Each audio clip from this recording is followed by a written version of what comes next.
We are about to embrace on a critical journey. And I want you to engage it with great enthusiasm. We have been doing things in a particular way, with a particular rhythm, with a particular set of principles and so on, which may have served us well in another time. But the truth is that if we want to excel, if we want to get to the point where we can achieve and sustain greatness, then we have to change. This initiative has the power to completely redefine not only your experience, but very importantly, the customer journey and the customer experience. Our role and our responsibility is to first of all learn as much as we can.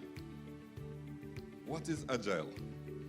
We have the opportunity to learn more about this because ultimately Agile is going to become not just a discrete operation housed at 29 Trafalgar Road, but our intention over the not too distant future is to have what is referred to as Agile at scale, where we have the adoption of many of the principles of Agile as the normal way of working within our organization. And nothing is wrong with starting to understand many of them now and starting to embrace many of them from now on. One of the things that we're doing in terms of the change in which we operate is that we are bringing the power to the people. Because whereas previously, decisions about product changes, about customer interactions and so on got pushed up, what we are doing through this methodology is pushing it down. So those persons who interact closest with the customer are the ones who will make the decisions which affect the customer. So it's about empowering our people. But empowerment brings responsibility. And so with that, you need to learn and to understand and to make sure that you're in a position to give the right sort of feedback and to make the right decisions about what will affect the customer most. We're in a position, ladies and gentlemen, to redefine the financial services industry. That's the opportunity that we have today. So I want the people who are involved to dream big and not be constrained by our experiences.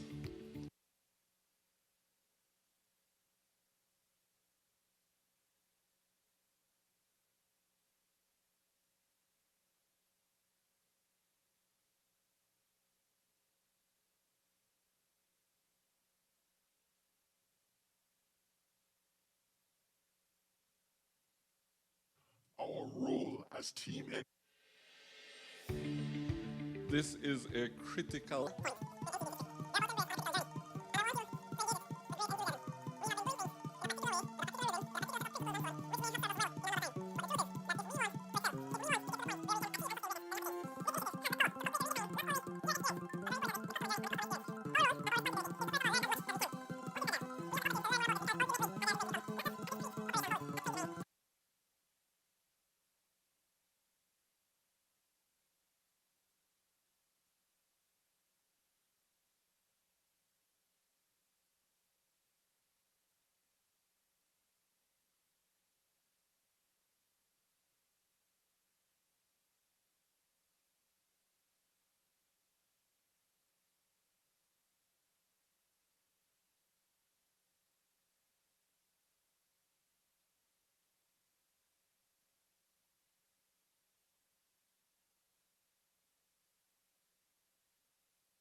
Kiss the competition goodbye. so on got pushed.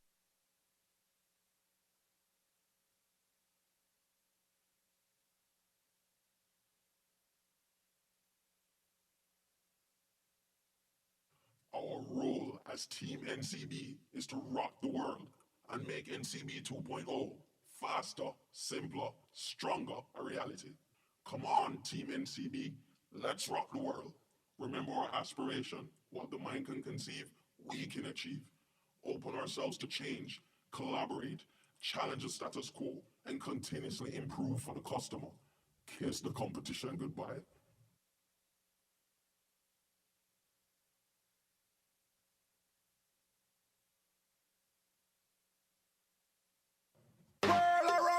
Dancer, ready for rock the world. Global thing there. You know, sister energy, I like your world.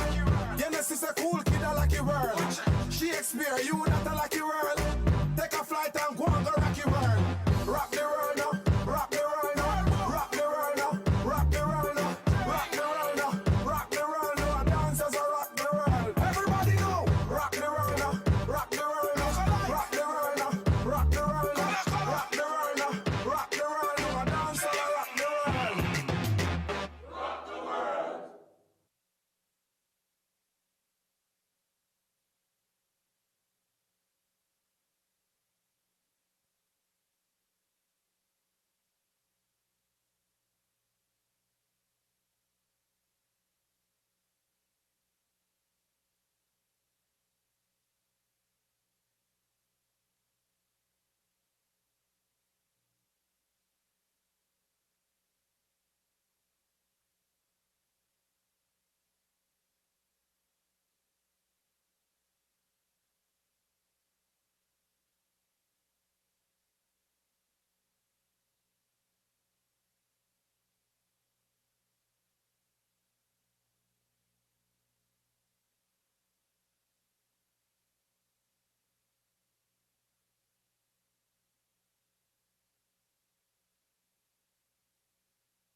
Yes, it's a cool kid, I like your world.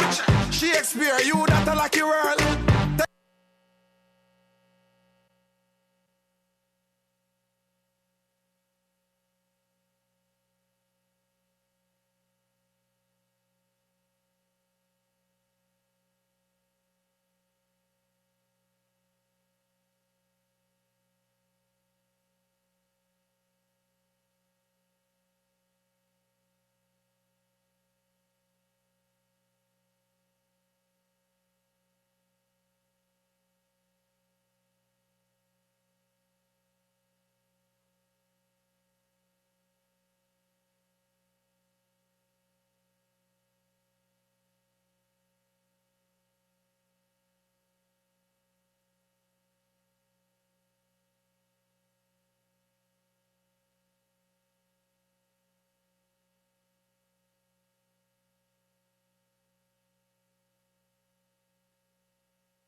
Since the beginning of NCB's digital journey in November 2015, we have launched a number of solutions. Third-party transfers to other banks, remote check deposit capture, online account opening, origination only, online account opening straight through, origination and fulfillment for deposit, Quisk mobile money, loan at ABM. We were first to market for some, catching up on others, and our competitors are fast on our heels. This first year, we learned a couple of things. Firstly, our customers are demanding a new way of banking and have embraced these solutions. Secondly, we are still too slow to market. Feedback from customers who used online account opening straight through was especially positive. 91% of customers were very satisfied with their experience. 87% net promoter score compared to bank average of 55%. 95% ranked online being their preferred channel, followed by mobile.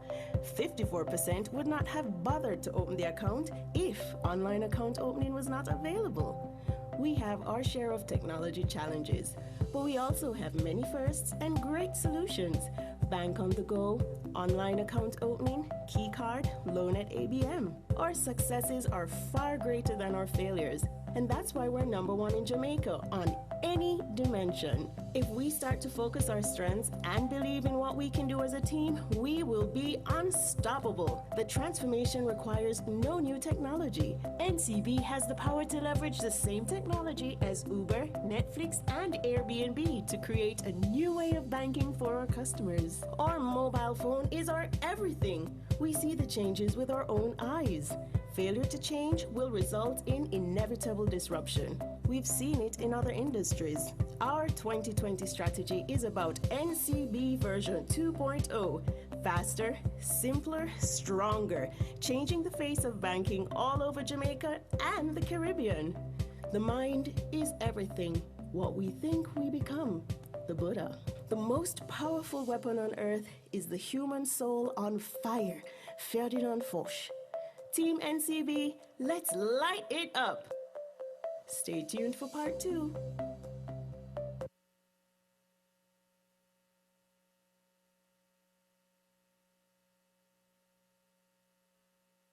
Our 2020 strategy is about NCB version 2.0. Faster, simpler, stronger. Changing the face of banking all over Jamaica and the Caribbean. Our aspiration is to become the indisputable digital leader in financial services for the English-speaking Caribbean. To meet this aspiration, we have 2 objectives. The first is to digitally enable our core business and processes to improve our customers' experiences and our efficiency. The second is to leverage digital capabilities to develop new revenue models and expand regionally.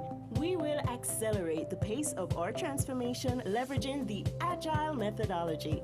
The definition of Agile is the ability to move quickly and easily. The Agile methodology was first adapted by the software industry. By leveraging dedicated cross-functional teams, they were able to significantly reduce time to market for software releases. This is why we get new releases for our iPhones and Samsung devices every few weeks and months. The Agile methodology is now being leveraged by organizations in many industries to accelerate their digital transformations. Companies using Agile today include Amazon, Netflix, Airbnb, and ING. Companies using Agile report many benefits, including reduced time to market for new or enhanced products, more cost-effective product development, enhanced customer experience and product quality, and improved internal collaboration.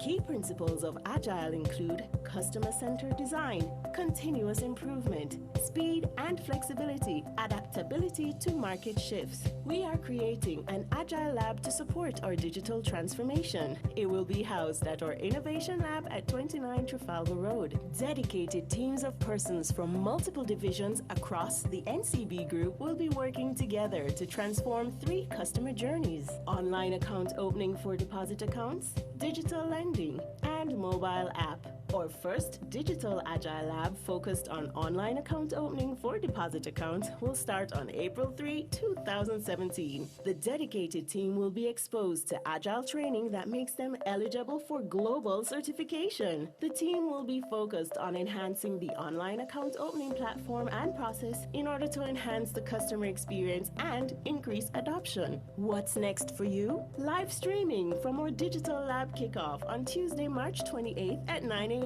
Plus opportunities to get involved. This is the first digital Agile Lab in the English-speaking Caribbean. NCB 2.0. Faster, simpler, stronger. Team NCB, let's get ready to rock the world.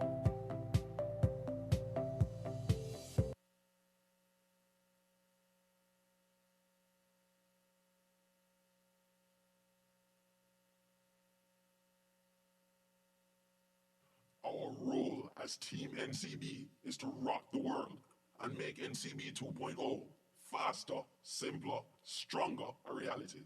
Come on, Team NCB, let's rock the world.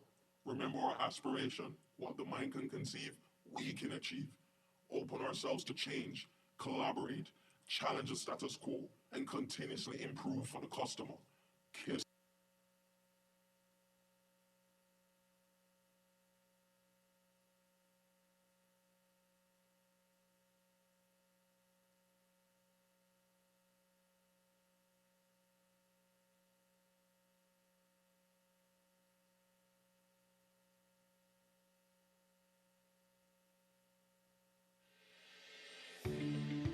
This is a critical point in NCB's history. We are about to embrace on a critical journey. And I want you to engage it with great enthusiasm. We have been doing things in a particular way, with a particular rhythm, with a particular set of principles and so on, which may have served us well in another time. But the truth is that if we want to excel, if we want to get to the point where we can achieve and sustain greatness, then we have to change. This initiative has the power to completely redefine not only your experience, but very importantly, the customer journey and the customer experience. Our role and our responsibility is to first of all learn as much as we can. What is Agile? We have the opportunity to learn more about this because ultimately Agile is going to become not just a discrete operation housed at 29 Trafalgar Road, but our intention over the not too distant future is to have what is referred to as Agile at scale, where we have the adoption of many of the principles of Agile as the normal way of working within our organization. And nothing is wrong with starting to understand many of them now and starting to embrace many of them from now on. One of the things that we're doing in terms of the change in which we operate is that we are bringing the power to the people. Because whereas previously, decisions about product changes, about customer interactions and so on got pushed up, what we are doing through this methodology is pushing it down. So those persons who interact closest with the customer are the ones who will make the decisions which affect the customer. So it's about empowering our people. But empowerment brings responsibility. And so with that, you need to learn and to understand and to make sure that you're in a position to give the right sort of feedback and to make the right decisions about what will affect the customer most. We're in a position, ladies and gentlemen, to redefine the financial services industry. That's the opportunity that we have today. So I want the people who are involved to dream big and not be constrained by our experiences.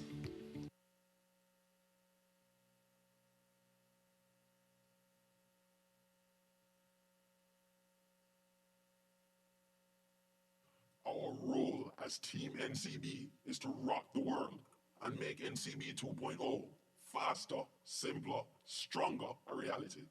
Come on, Team NCB, let's rock the world. Remember our aspiration, what the mind can conceive, we can achieve. Open ourselves to change, collaborate, challenge the status quo, and continuously improve for the customer. Kiss the competition goodbye.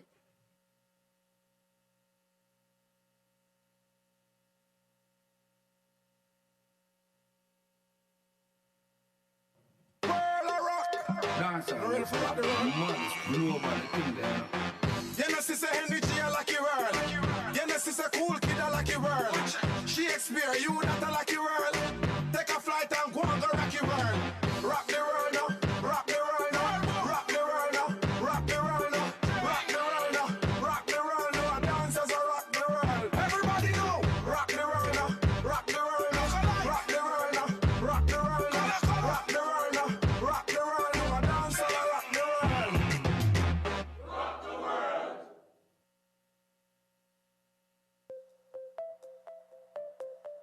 Since the beginning of NCB's digital journey in November 2015, we have launched a number of solutions. Third-party transfers to other banks, remote check deposit capture, online account opening, origination only, online account opening straight through, origination and fulfillment for deposit, Quisk mobile money, loan at ABM. We were first to market for some, catching up on others, and our competitors are fast on our heels. This first year, we learned a couple of things. Firstly, our customers are demanding a new way of banking and have embraced these solutions. Secondly, we are still too slow to market. Feedback from customers who used online account opening straight through was especially positive.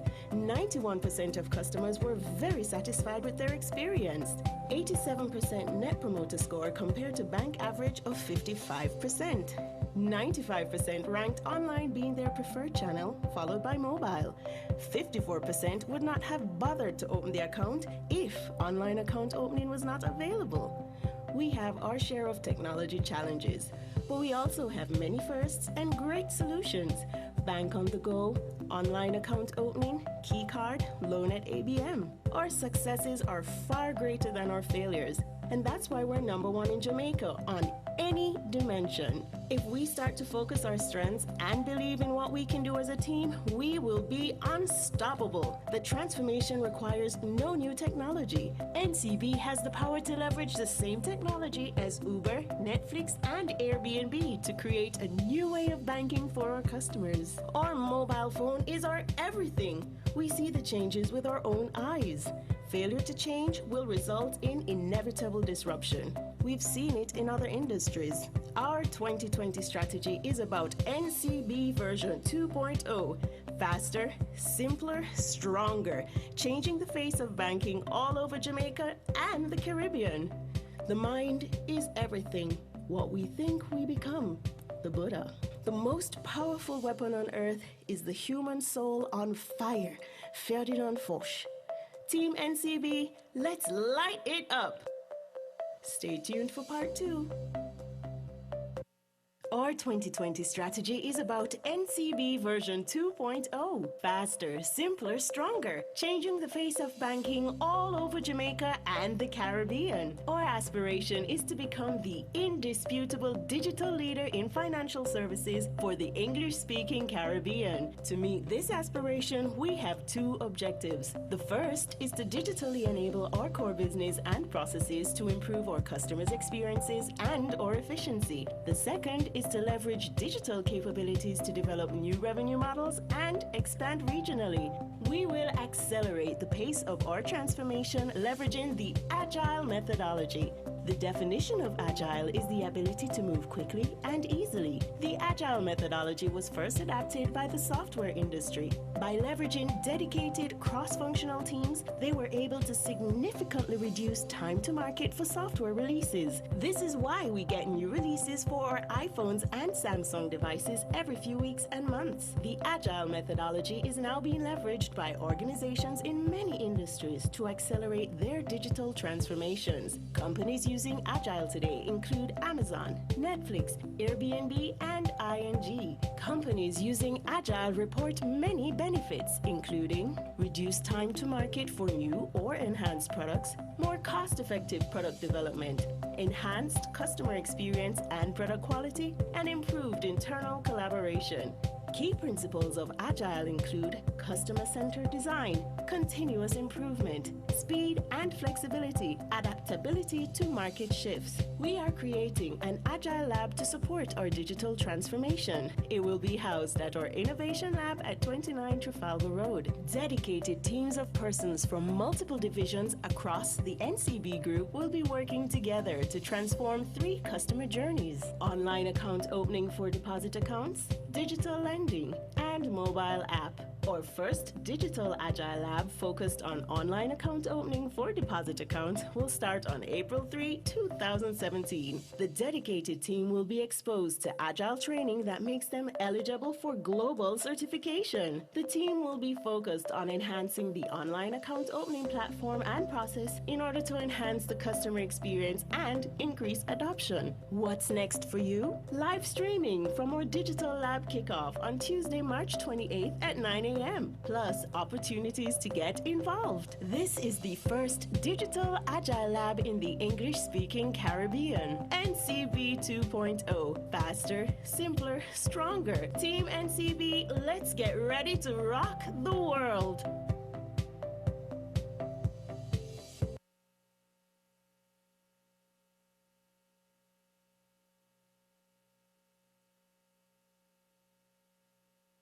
Our role as Team NCB is to rock the world and make NCB 2.0 faster, simpler, stronger a reality. Come on, Team NCB, let's rock the world. Remember our aspiration: what the mind can conceive, we can achieve. Open ourselves to change, collaborate, challenge the status quo, and continuously improve for the customer. Kiss the competition goodbye.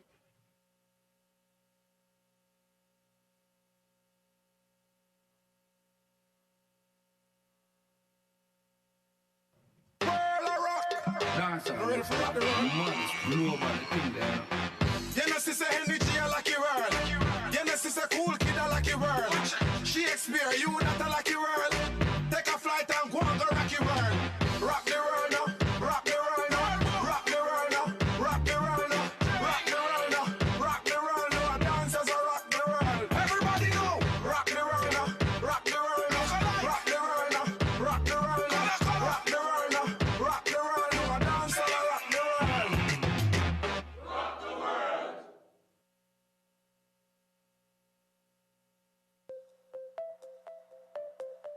Since the beginning of NCB's digital journey in November 2015, we have launched a number of solutions: third-party transfers to other banks, remote check deposit capture, online account opening, origination only, online account opening straight through, origination and fulfillment for deposit, Quisk mobile money, loan at ABM. We were first to market for some, catching up on others, and our competitors are fast on our heels.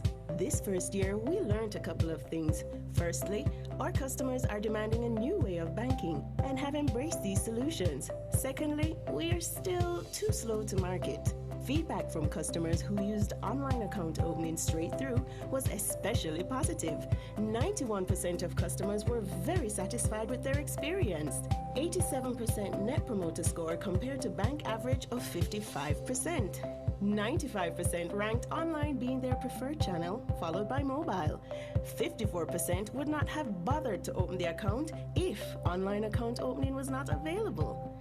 We have our share of technology challenges, but we also have many firsts and great solutions. Bank on the go, online account opening, key card, loan at ABM. Our successes are far greater than our failures, and that's why we're #1 in Jamaica on any dimension. If we start to focus our strengths and believe in what we can do as a team, we will be unstoppable. The transformation requires no new technology. NCB has the power to leverage the same technology as Uber, Netflix, and Airbnb to create a new way of banking for our customers. Our mobile phone is our everything. We see the changes with our own eyes. Failure to change will result in inevitable disruption. We've seen it in other industries. Our 2020 strategy is about NCB version 2.0. Faster, simpler, stronger, changing the face of banking all over Jamaica and the Caribbean. The mind is everything. What we think we become. The Buddha. The most powerful weapon on earth is the human soul on fire. Ferdinand Foch. Team NCB, let's light it up. Stay tuned for part 2. Our 2020 strategy is about NCB version 2.0. Faster, simpler, stronger. Changing the face of banking all over Jamaica and the Caribbean. Our aspiration is to become the indisputable digital leader in financial services for the English-speaking Caribbean. To meet this aspiration, we have 2 objectives. The first is to digitally enable our core business and processes to improve our customers' experiences and our efficiency. The second is to leverage digital capabilities to develop new revenue models and expand regionally. We will accelerate the pace of our transformation leveraging the Agile methodology. The definition of Agile is the ability to move quickly and easily. The Agile methodology was first adapted by the software industry. By leveraging dedicated cross-functional teams, they were able to significantly reduce time to market for software releases. This is why we get new releases for our iPhones and Samsung devices every few weeks and months. The Agile methodology is now being leveraged by organizations in many industries to accelerate their digital transformations. Companies using Agile today include Amazon, Netflix, Airbnb, and ING. Companies using Agile report many benefits, including reduced time to market for new or enhanced products, more cost-effective product development, enhanced customer experience and product quality, and improved internal collaboration.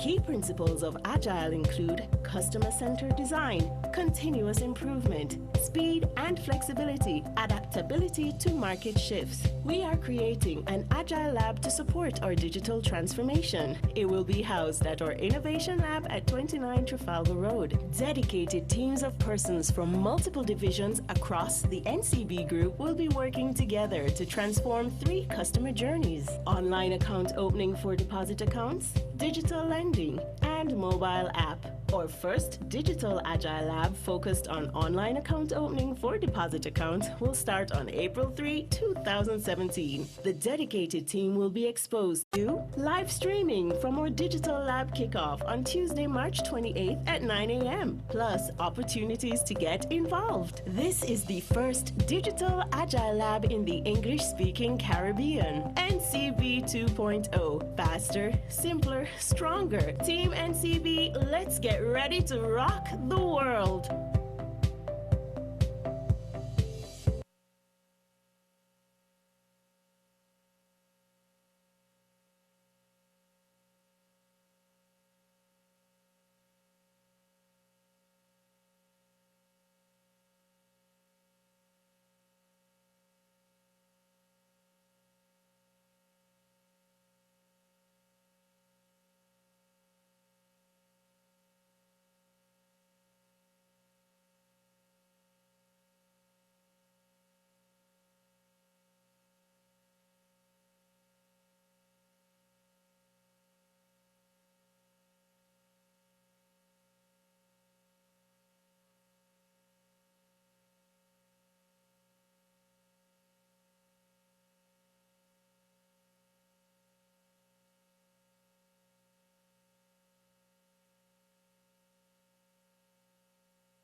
Our role as Team NCB is to rock the world and make NCB 2.0 faster, simpler, stronger a reality.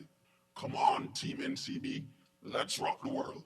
Remember our aspiration: what the mind can conceive, we can achieve. Open ourselves to change, collaborate, challenge the status quo, and continuously improve for the customer. Kiss the competition goodbye.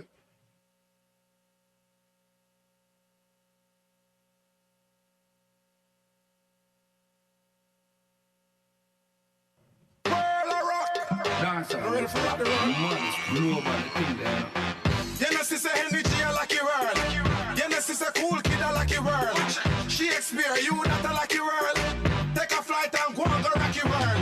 Rock the world now, rock the world now, rock the world now, rock the world now, rock the world now, rock the world now. Dancers are rock the world. Everybody know, rock the world now, rock the world now, rock the world now, rock the world now, rock the world now, rock the world now. Dancers are rock the world.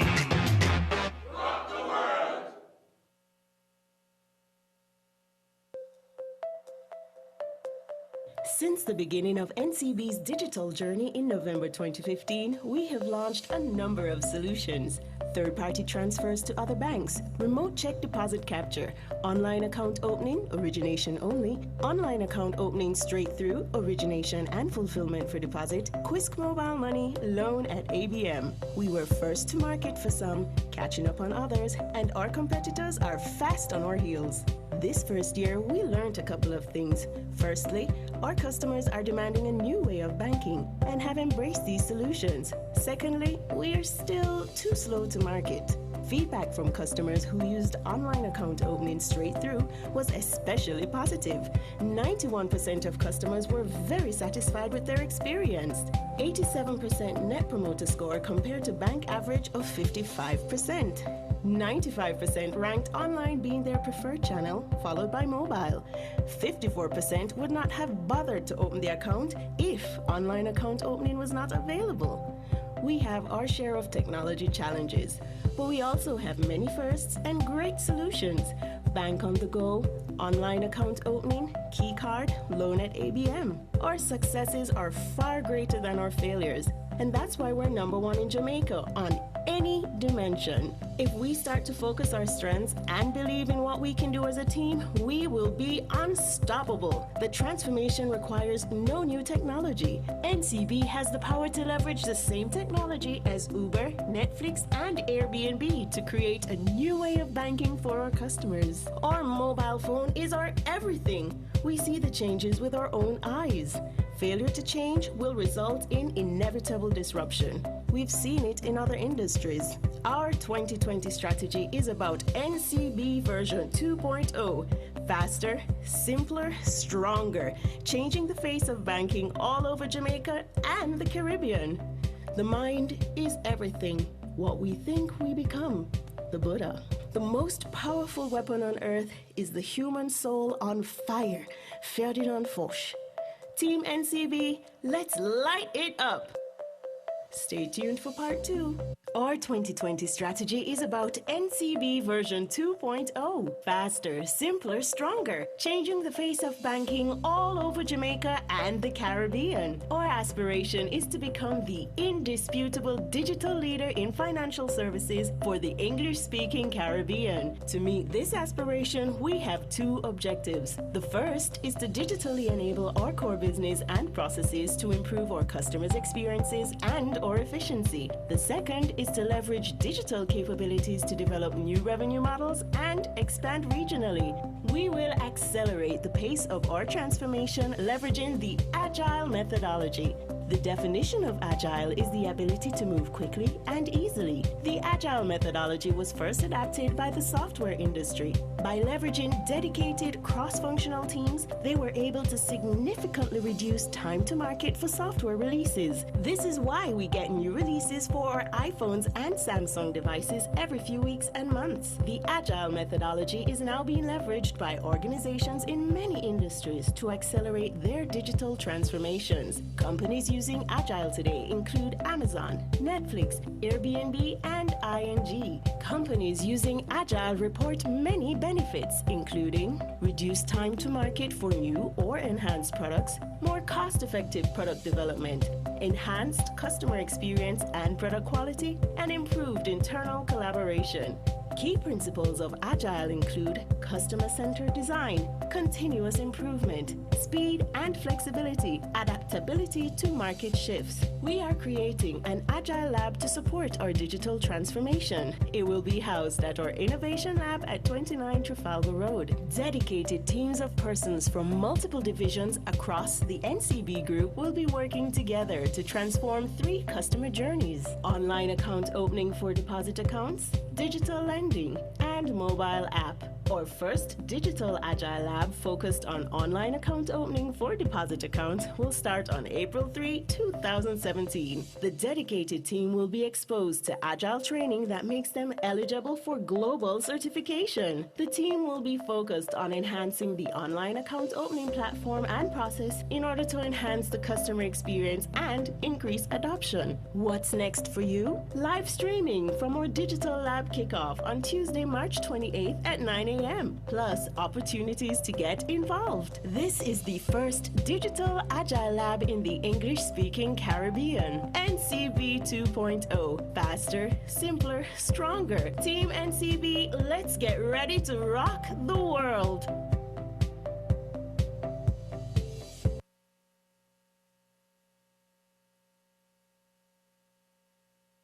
Our role as Team NCB is to rock the world and make NCB 2.0 faster, simpler, stronger a reality. Come on, Team NCB, let's rock the world. Remember our aspiration: what the mind can conceive, we can achieve. Open ourselves to change, collaborate, challenge the status quo, and continuously improve for the customer. Kiss the competition goodbye.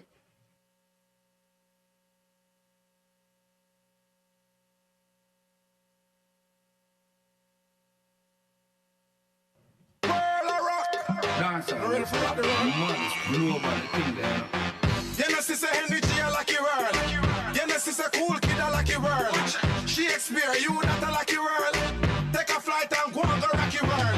Rock the world now, rock the world now, rock the world now, rock the world now, rock the world now, rock the world now. Dancers are rock the world. Everybody know, rock the world now, rock the world now, rock the world now, rock the world now, rock the world now, rock the world now. Dancers are rock the world.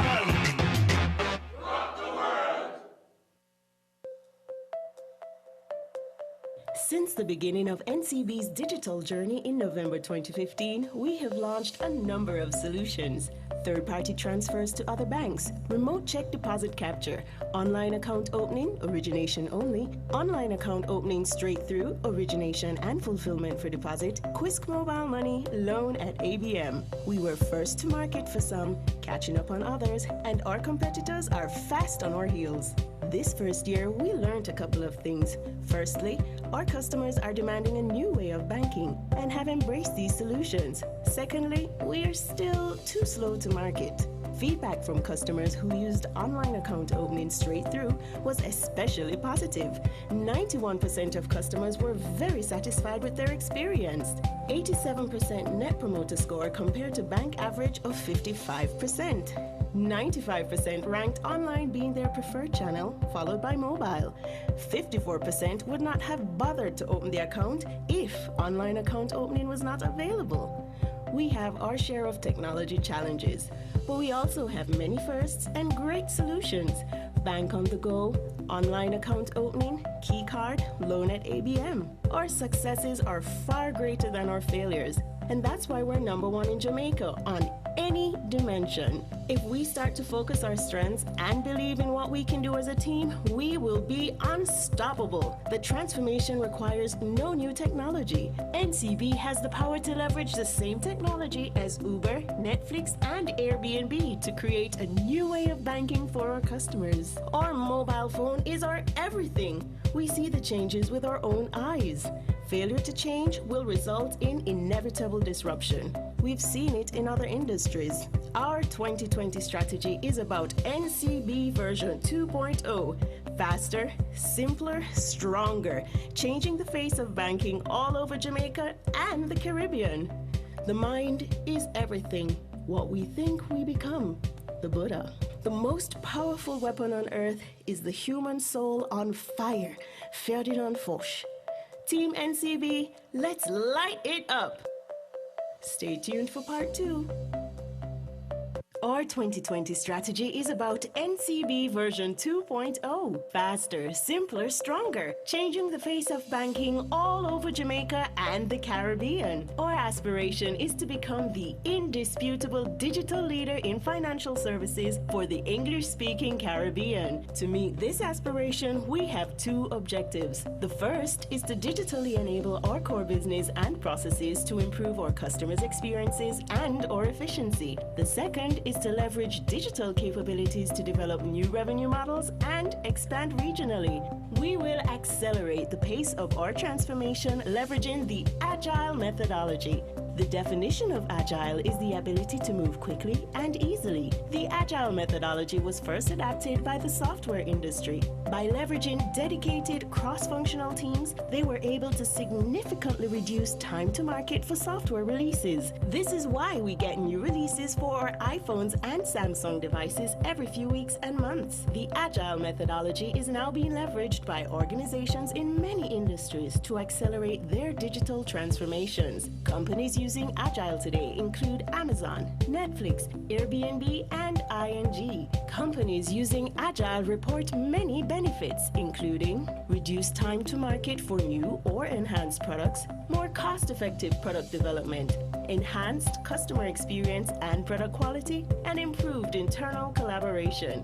Key principles of Agile include customer-centered design, continuous improvement, speed and flexibility, adaptability to market shifts. We are creating an Agile lab to support our digital transformation. It will be housed at our Innovation Lab at 29 Trafalgar Road. Dedicated teams of persons from multiple divisions across the NCB group will be working together to transform 3 customer journeys: online account opening for deposit accounts, digital lending, and mobile app. Our first digital Agile lab focused on online account opening for deposit accounts will start on April 3, 2017. The dedicated team will be exposed to Agile training that makes them eligible for global certification. The team will be focused on enhancing the online account opening platform and process in order to enhance the customer experience and increase adoption. What's next for you? Live streaming from our digital lab kickoff on Tuesday, March 28th at 9 a.m. Plus opportunities to get involved. This is the first digital Agile lab in the English-speaking Caribbean. NCB 2.0. Faster, simpler, stronger. Team NCB, let's get ready to rock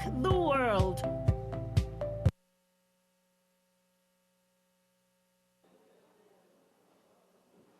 Good evening, everybody. Good evening. We hope you're having a wonderful evening. We're so happy to have you here with us. I know there are lots of things that you could have been doing on this lovely Friday evening, like sending in your weekly reports and those great things that we like to do at our desk, but it really means a lot that you guys are all here with us. I think it's a testimony to the level of engagement. I'm sure not an hour after the email was sent out, we were, at 80% capacity. And we're glad that you're excited about, the journey that NCB is on. And we're glad that you want to be a part of this journey and you want to help us to change, to push that change. So thank you for being here. We're so happy you're here and welcome. My name is Shade Powell.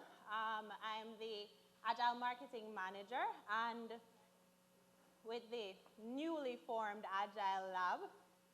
And just in case you haven't seen these videos and you don't know them word for word just yet, we're going to ask you just to pay attention to your screens just one more time so you can learn a little bit more about our Agile methodologies. This is a critical point in NCB's history. We are about to embrace on a critical journey. And I want you to engage it with great enthusiasm. We have been doing things in a particular way, with a particular rhythm, with a particular set of principles and so on, which may have served us well in another time. But the truth is that if we want to excel, if we want to get to the point where we can achieve and sustain greatness, then we have to change. this initiative has the power to completely redefine not only your experience, but very importantly, the customer journey and the customer experience. Our role and our responsibility is to first of all learn as much as we can. What is Agile? We have the opportunity to learn more about this because ultimately Agile is going to become not just a discrete operation housed at 29 Trafalgar Road, but our intention over the not too distant future is to have what is referred to as Agile at scale, where we have the adoption of many of the principles of Agile as the normal way of working within our organization. And nothing is wrong with starting to understand many of them now and starting to embrace many of them from now on. One of the things that we're doing in terms of the change in which we operate is that we are bringing the power to the people. Because whereas previously, decisions about product changes, about customer interactions and so on got pushed up, what we are doing through this methodology is pushing it down. So those persons who interact closest with the customer are the ones who will make the decisions which affect the customer. So it's about empowering our people. But empowerment brings responsibility. And so with that, you need to learn and to understand and to make sure that you're in a position to give the right sort of feedback and to make the right decisions about what will affect the customer most. We are in a position, ladies and gentlemen, to redefine the financial services industry. That's the opportunity that we have today. So I want the people who are involved to dream big and not be constrained by our experiences.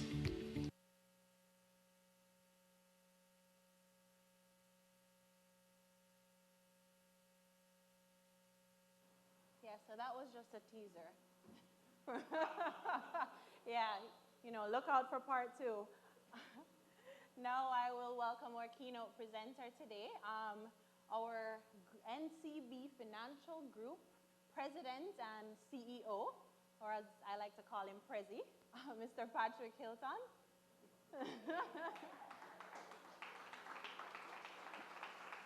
Let's do.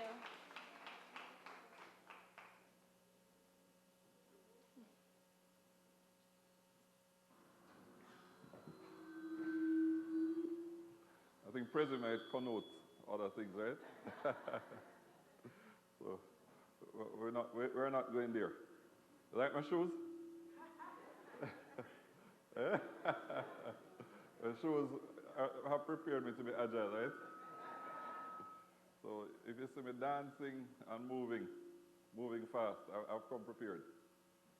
But colleagues, the theme of today's presentation, it was here before, right, is about the mindset shift.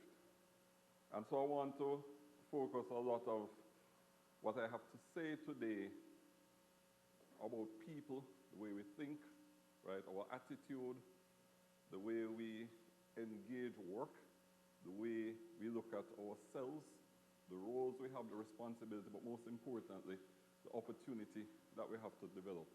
I'm not going to today share with you a lot of details about where we're going as an organization.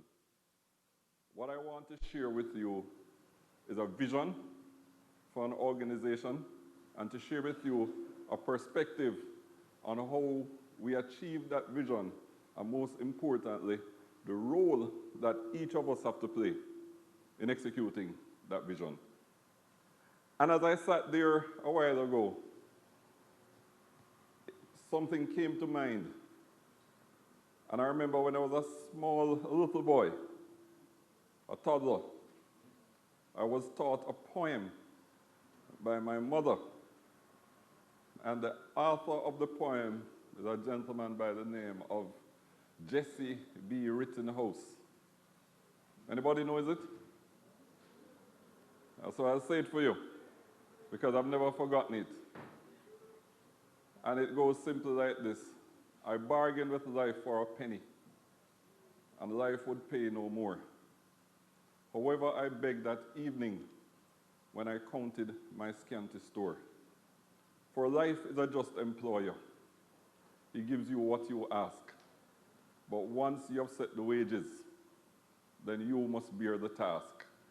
I worked for menials hire, only to learn dismayed that any wage I'd asked of life, life would have willingly paid. End of the poem. You know what it said to me? That at the end of the day, whatever I become and whatever I accomplish, whatever I achieve, is going to be a function of my attitude, my effort, and my approach to life. It is within our hands. The same principle applies to organizations, which is a collection of people working together towards a common purpose, even as it applies to individuals in terms of our individual roles and responsibilities and our individual accomplishments and achievements. So I'm saying to you that our organization has the opportunity to be the best that it can be. There are no constraints. There's nothing constraining us from being number one in the world. Absolutely nothing.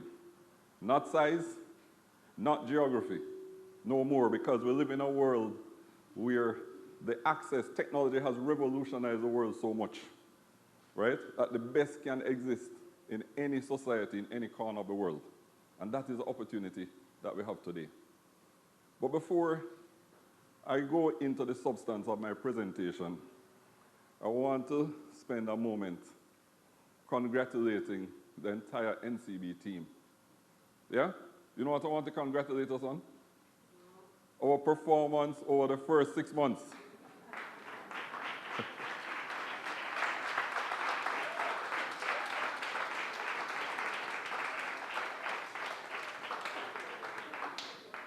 But you know what is interesting? Because a few weeks ago, I was at a breakfast meeting with the top sales and top referral people and so on that we have. Usually have, we try to have it monthly, sometimes it's more, these days it's more quarterly. And I was saying to them that NCB has not hit the annual bonus requirement in a few years. Yeah? Everybody remembers that? Eh? But I said to them,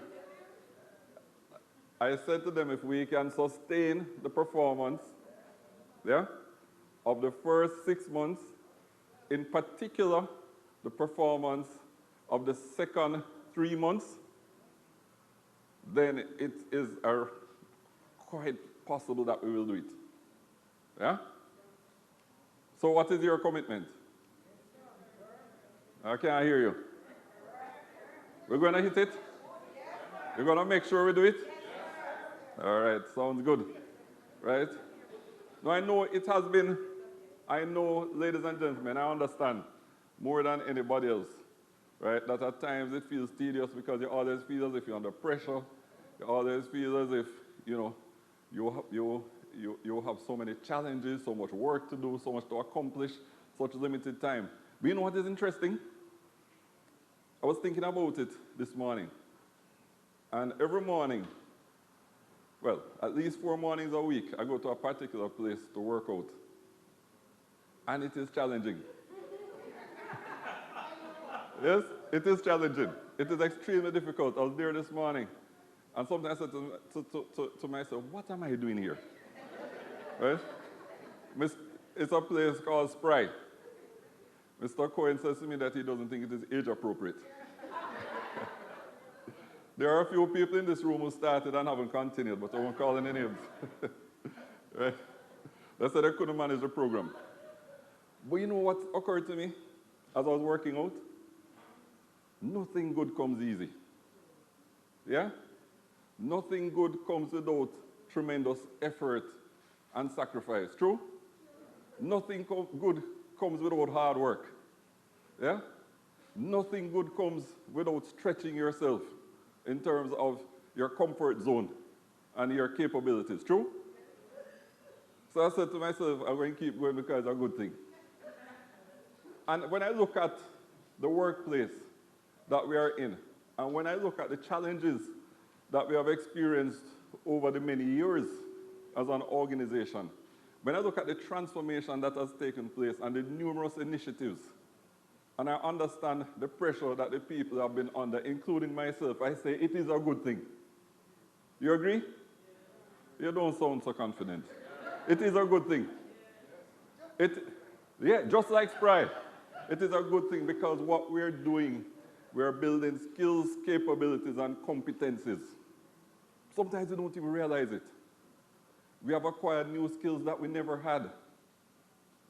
New capabilities, new competencies. But you know what, most importantly, we have acquired? Intellectual growth. Right? Attitudinal growth. And a mental shift in terms of our outlook. And that is the most powerful thing on earth. Let us not forget that. So let us be grateful for the fact that we have challenges. Let us be grateful for the fact that there are difficulties. Let us be grateful, ladies and gentlemen, because those are what create for us the opportunities. If we had been an organization where everything was working seamlessly, right, many of us wouldn't have a job because we wouldn't need people to address issues. We wouldn't need people to address the challenges. We wouldn't need people to be focusing on how do we transform, right, to maintain our trajectory and our growth. So it creates our opportunities. So many times I say to you, just as how we know we don't like to work out, it's tough, but it is good for us, right? It builds character, yeah, and builds capability. So let us not forget that. So like I said, the transformation journey has been tough. It started a few years ago with sales and service effectiveness. We have gone through a number of iterations, right? As I said to people, I've gotten to the stage now where every time there's a challenge, I get excited. Yeah? And I say, bring it on. Because you know what? At the end of the day, your attitude in engaging these things is the most important thing, because if you have the wrong attitude, it's not going to change the inevitable nature of change. Change is inevitable. It is going to come. And so we have a choice. We can let change happen to us, right? Change more or less imposed on us, or we can be the leaders of change. And that is the approach that we as an organization and we as our people want to take. We want to lead change. We don't want to be followers. We want to go there and set the pace. We want to set the direction. We have a responsibility to do it, first of all, because we are the largest and most profitable financial institution. We're not arguing about that anymore, right? Right? That goes without saying. And that imposes upon us a responsibility to shift the direction and to set the pace of change within our society. We want to be the change rather than have change imposed on us by others who come into our space and disrupt our business. That's what we want to avoid. And so we are focused on transforming our business on a continuous basis so as to ensure that we lead the change that we want to see. So again, well done so far. But now we're at the point, ladies and gentlemen, where we have to accelerate change. That's what we have to do.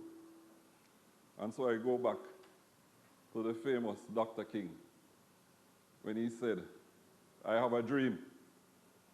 Because in all honesty with you, I have a dream. I have a dream.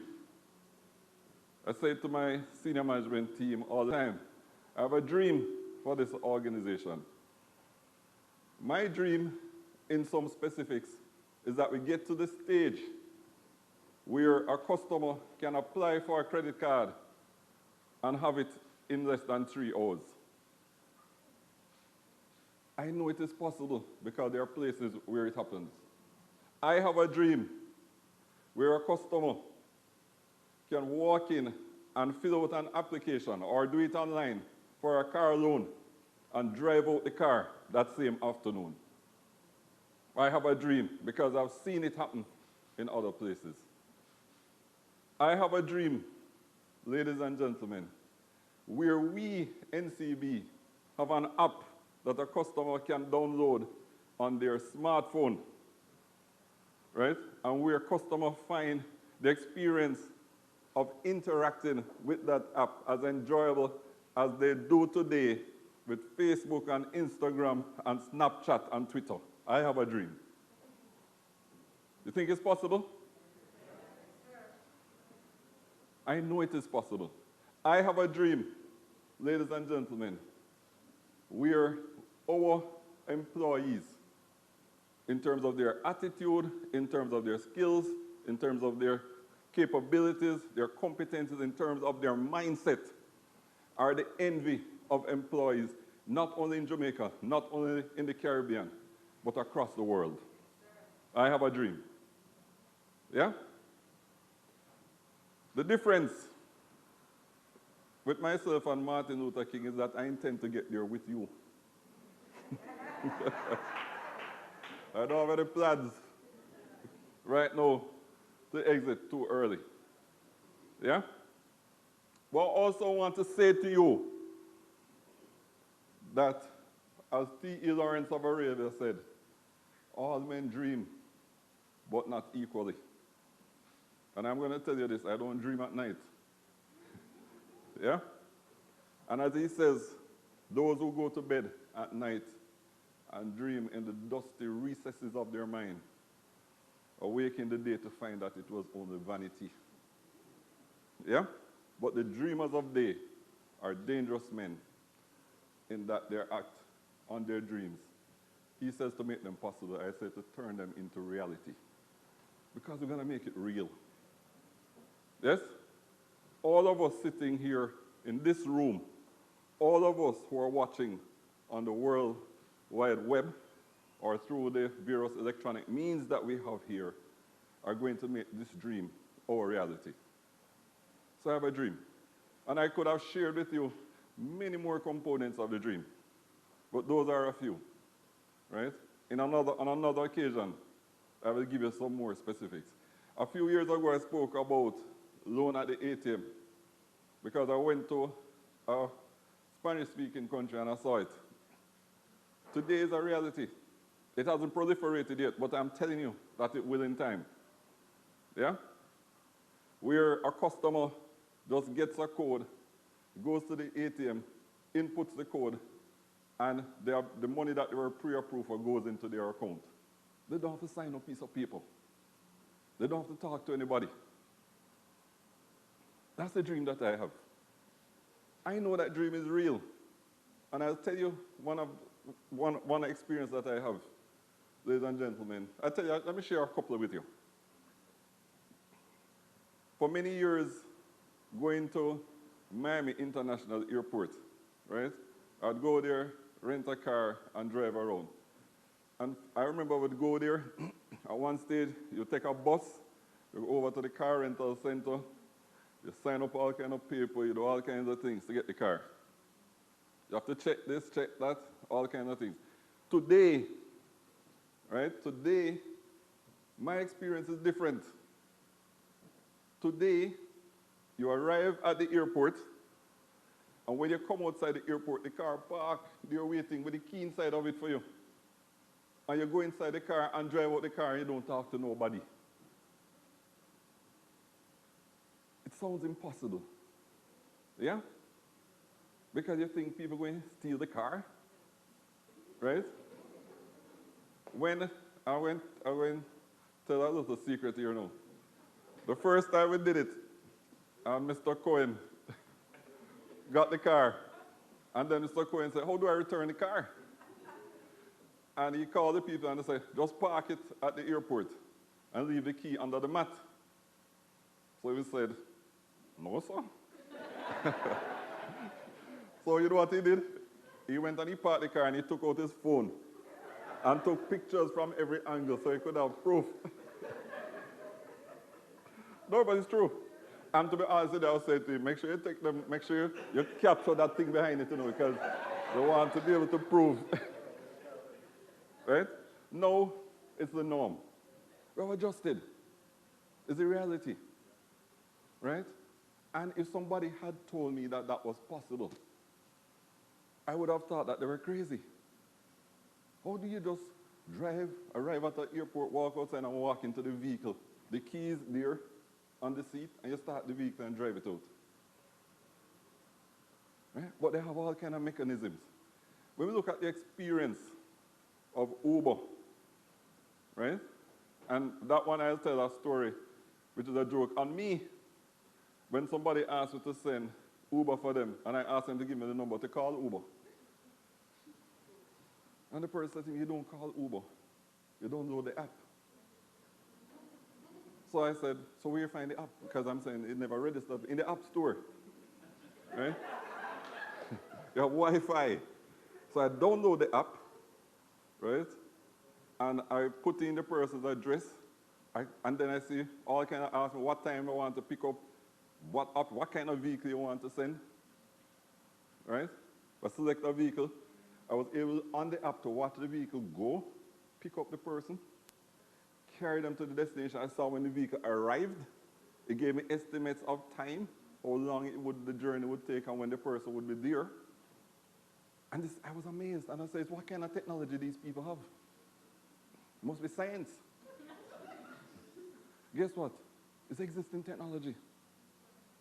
Yeah? Now, if you had brought that idea to Yellow Cab a few years ago, they would say, what kind of crazy person is this? But Uber has come in and has disrupted the taxi industry. And what have they done by doing so? They have created greater customer convenience, right? A better customer service experience, right? And totally revolutionize the customer journey in terms of travel. We see the same thing with Airbnb, right? And we see how organizations like these are revolutionizing the way in which people interact. So a key lesson for us, ladies and gentlemen, and the main reason why we have focused on a digital agenda is that it is clear to us that the digital natives are the ones who are setting the standard in terms of the customer journey and the customer experience. They have revolutionized it totally, because what they are doing is making it far more convenient and far more enjoyable for people to engage in the various services that are on offer. And that is why digital has to become a major part of our agenda going forward. We have to embrace it, right? Because we have no choice, quite frankly. Right? We have to be the digital leaders in Jamaica, in the Caribbean, and quite frankly, why not across the world? Across the world, we have done it in many other disciplines and sports. We can do it in financial services too. Right? There's nothing to stop us but our attitude. So as I said, we don't do it I'm not the people who dream in the dusty recesses of the night, right? And neither should we. We can do that as well for those who dream. But we also have to be the dreamers of day, right? Looking at what is possible and then going out there to execute and to capture it. I mentioned before quite a few of the digital natives. I spoke about Uber, spoke about Facebook, right? We have others like Netflix. We have others like Amazon, which is a company that I interact with tremendously because I enjoy the experience. Sometimes when I'm bored, I go on Amazon. No, it's true. And I know the people who like shopping do the same thing. I know I'm not the only victim inside here. There are times I go back and look in my history to see what I bought, to see if I should buy it again. Yeah? Or I go to see what they're recommending. Yeah?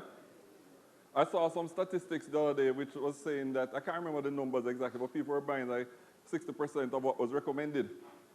60% of the things that Amazon recommended. Because what they did, they're using machine learning and those technologies, artificial intelligence, to determine, look on your patterns, right?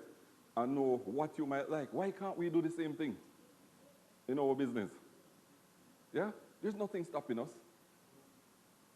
The technologies exist. The information exists. Right? We have to engage these processes and behave in this way. So when we look at the way forward for organization, we have articulated the fact that there are three major pillars which are going to drive the trajectory on which we're on and the transformation of our business going forward. The first one, I'm going to talk more about that as we go along, so I mention it quickly, is building a world-class digital experience. You know what's a world-class? God, there's nothing constraining us. And you know, when I think about it, interestingly, I've often told the story about my experience going to an innovation conference and having breakfast with Commander Hayes, who was the commander of the Apollo 13, which flew in 1969 and which was aborted. Yeah?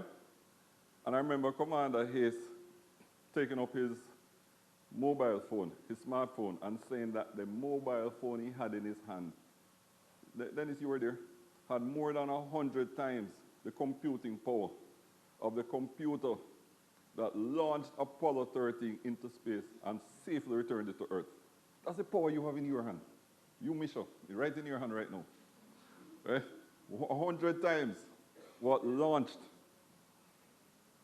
more than 100 times, what launched Apollo 13 into space and safely returned it. That's massive. How do we use it? How do we leverage these things? Right?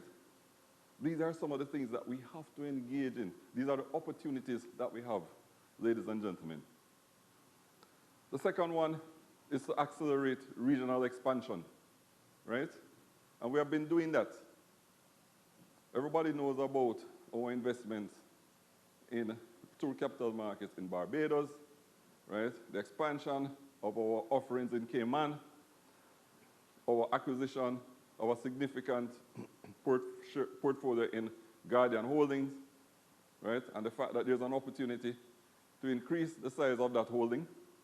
Those are major components, and we continue to look across the landscape to try and identify opportunity to grow this business, because we want to be a big regional business, and after we accomplish that, then we start to look on a global level. Yeah? You believe that? Oh, good. And then the third one is to reinvent our core business. We recognize, colleagues, that we live in an age of continuous improvement. So everything is a journey. Every initiative is a journey. There is no initiative which ends in a destination, because there's always the opportunity to improve and to get better than you were the previous time. I tell people that perfection no longer exists, because you can always improve, right? Whether it is times, I see the other day somebody actually, they were saying, ran a marathon in under 2 hours. Eh? There's a time when they said that if you run a mile, anybody who ran a mile in under 4 minutes would die. Right? Now it's standard to run a mile in under 4 minutes. I don't know anybody who has died as a consequence. Right? They just said that the human body could not handle running a mile in under 4 minutes. So we have the opportunity to always improve and become better than we were before. So ladies and gentlemen, as I mentioned before, a big part of our focus today is talking about shifting our mindset, shifting our perspective, the way we look at things, right? Shifting the filter through which we see the world. the filter through which we see the business, the filter through which we see our customers, the filter through which we see ourselves. I've often told people that if you want someone to rise to their full potential, then help them to enlarge their self-vision. That's the starting point. Yeah? Because people operate within the context of the vision that they have of themselves. And the way to take people to another level is to help them to enlarge that self-vision. I remember my mother used to tell me, make a reasonable assessment of your own capabilities and then raise it 10% each time. And when you get to the next level, raise it 10% again. And you raise it continuously. So recently, I was reading the shareholder letter of Jeff Bezos, who is the CEO, one of the founders and CEO of Amazon. And like I tell you, I'm a victim of Amazon. So I say, I want to find out, why is Amazon so successful?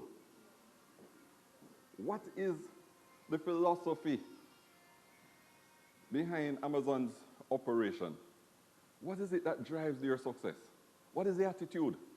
Because I know at the end of the day, it's not about the physical infrastructure. There are companies that have as much resources as Amazon's founders had, who have not been as successful. We have seen where Amazon has disrupted so many industries, the book industry, sporting goods industry, the retail industry, right? Driven people out of business by providing this convenience, right? We have seen we have developed this one-click, right, concept, which has just revolutionized the whole retail trade and industry. So I said, let me spend some time trying to get into the mindset of Jeff Bezos. And you know what the title of the letter is? The letter to the shareholders? Title simply says, Day One. Day One. And he made a point that when he started Amazon, the first year, they built a building, and the name of the building was Day One. And they have moved to another building, but the name of the building is still Day One. Because he says he has no interest in Day Two. He doesn't want to know what Day Two looks like. Everybody remembers Day One of anything, any exciting journey you have started on? Yeah, work. Day One, you're full of energy. You're full of enthusiasm. Your mind and heart is brimming with possibilities, right? You're looking forward to it. You're excited. You're engaged. That's what Day One is. Day One, he says, every day at Amazon is Day One. Because he's not interested in Day Two. Because as he says, Day Two is stasis, followed by irrelevance, followed by excruciating, painful decline, followed by death, right? Day One is a culture that we have to recreate in our organization if we want to maximize on our potential. Day One is the attitude that we have to inculcate in ourselves as individuals if we want to maximize our potential. I am saying to you, ladies and gentlemen, that we have to shift. We have to take a mindset shift and come back to the Day One attitude, because that is what is going to drive us to the next level. All of us, individually and collectively. Trust me on that one. So I'm going to share with you 4 recommendations that Mr. Bezos has in terms of things that we need to ensure we do or avoid to stay at Day One in terms of our attitude and in terms of our experience as individuals and as an organization. The first one, and he puts it this way, he says customer obsession. And he says here, we are not competitor obsessed. We're customer obsessed. We start with the customer and we work backwards. Yeah? Too often, I have found that sometimes we are tired, sometimes we're probably not thinking things through. But I often say, how many of us, whether in a frontline role or in a back office role, are thinking, what is the implication of my action for the customer? Do you hear what I'm saying? When something goes to, whether it is underwriting or it goes into IT, thanks.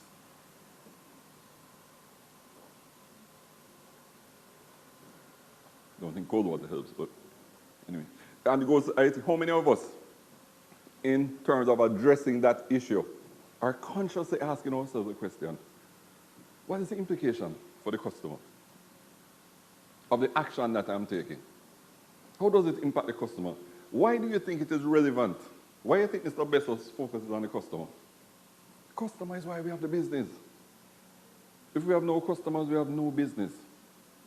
As simple as that. The customer is why we exist. And so he's saying a day one culture, a day one attitude is one which obsesses over the customer. How can I help this customer? We don't return something because somebody just leave off something or somebody, or we don't return it without explaining what needs to be done to improve it, or for it to pass, or for it to be put in place. Or we don't just do something and so well, they can wait until next week without thinking that in putting it off until next week, it is having an impact on somebody who is buying financial services from us or who is putting their trust and confidence in terms of their investments with us. That is day one. We have to obsess continuously over the customer to the point where sometimes it comes. I'm not saying people should break any rule. We never need to. We never encourage that. I have had many customer complaints. I get them every day, and I've never solved any of them by varying any policy or any rule. So it means it could have been solved where it existed in the first place. Yeah? And we have too much of that. So we have to have a shift to our mindset which recognizes the primacy of the customer in terms of our relationships and how do we manage that customer journey to ensure that the customer gets the best outcome. Personally speaking, and I've said to people, service with a smile is a great thing, but it has its limitations. Because if every time the service is painful and going to smile at me, at some stage I'm going to start to get cross, angry, and miserable. True? It's true? What I want is quality service. What I want, quite frankly, as someone said, I think the same Mr. Bezos, that the best quality service is when I don't have to call you or even speak to you. And I get what I want. Because that's what I get at Amazon. I don't call nobody. Yeah? I don't speak to nobody. If I don't like what I get, I can send it back and it's not an issue. True? We can return things, it's not an issue. I don't have to talk to anybody. And I'm getting quality service. So we have to get there. The second one, which we are all guilty of, right, in different forms, as he says, is to resist proxies. Now, what do I mean by that? Our defense is, well, we follow the process. Yeah? We follow the process. So it's okay. Because we follow the process and the customer gets inconvenienced, it's okay. It's not okay. Right? That's one example of what he means when he says, it means that we have to look at the process. It means we have to re-examine the process. Right? Another one is that we take a survey and the survey says, well, we have 88% customer satisfaction. But at the end of the day, I can't go in the supermarket without customers complaining. I can't walk anywhere without people coming to me and saying to me that, boy, they had thanks to this negative service experience. And it seems as if There are just a myriad of complaints all over the place. And I say to myself, something is amiss. Let me give you another example, right? We implement, as I've said to my colleagues, Mr. Gordon, Mr. Allen, etc. If we implement a new HR policy, or IT put in a new system, and the people not using it, as far as I'm concerned, it doesn't exist. My principle is very simple. The teacher has not taught until the child has learned. Yeah? So we have to find a way to get the people to abide by the policy, or to use the system, or to address what the issues are to the extent that they exist, or the perceptions are, if there are no issues but there are perceptions, because that's the only way we're going to be impactful. It's not sufficient to say, well, we put in what they asked for. That's not sufficient. What is the only thing that is acceptable is a successful outcome. That's the standard to which we have to hold ourselves. Right? So we need to avoid these things. So I don't care how great we could put in the greatest system in the world or the greatest policy and procedure. Right? If it is not having the desired impact, it has failed. Simple. Simple. Right? We don't have to debate it. The third one, and many of us suffer from this affliction, right? Is to embrace, we need to embrace trends. A lot of times we want to delay or avoid, or say, well, we are here in Jamaica. That's happening in the US or it's happening in Europe. You know, we are cool because several years before it gets here. Let me say this to you. It may very well be several years. Or maybe it isn't, because somebody else brings it in. And then all of a sudden, we find ourselves scrambling to do the same thing. But more importantly, ladies and gentlemen, to the extent that these trends create new opportunities and new options, we should be embracing them to be the first ones to put them in place so that we get first mover advantage. That's what we should be doing. Because by delaying in implementing them, what we are trying to do is to put off the inevitable. What we are doing is running the risk of change happening to us instead of our leading change and our being the change. That's what we're doing. And so we must embrace these trends as Amazon has done, embracing artificial intelligence, embracing machine learning, embracing all these new technologies which have enabled them to design and to implement a customer journey and a customer experience which is so superior that they have proliferated and grown dominant as an organization. That's the opportunity we have.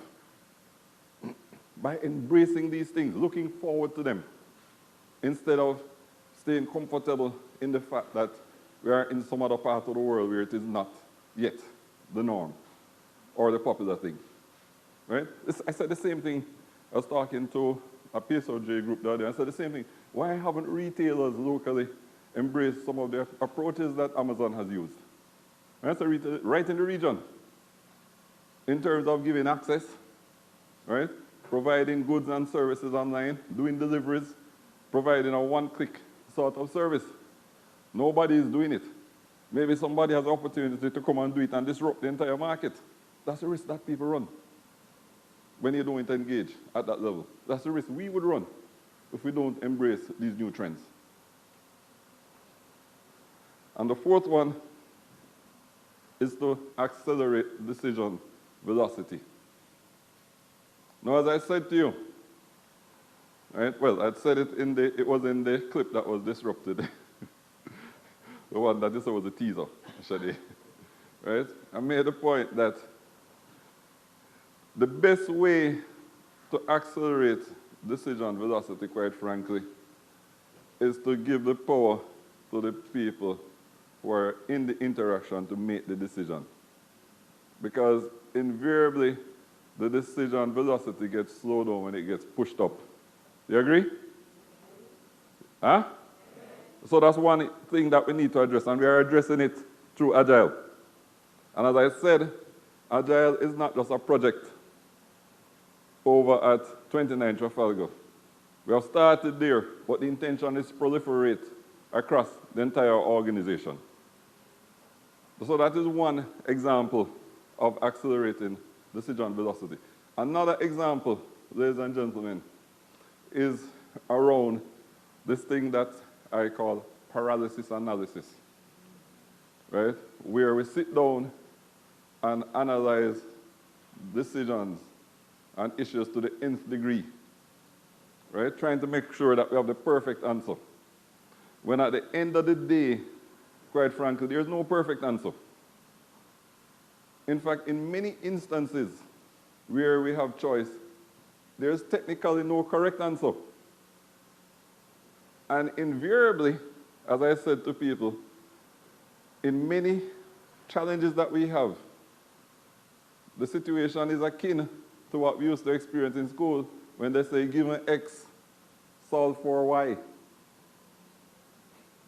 There's usually more than one way to get there, right? What we have to do is define a way very quickly, get it 70%, and focus on the execution.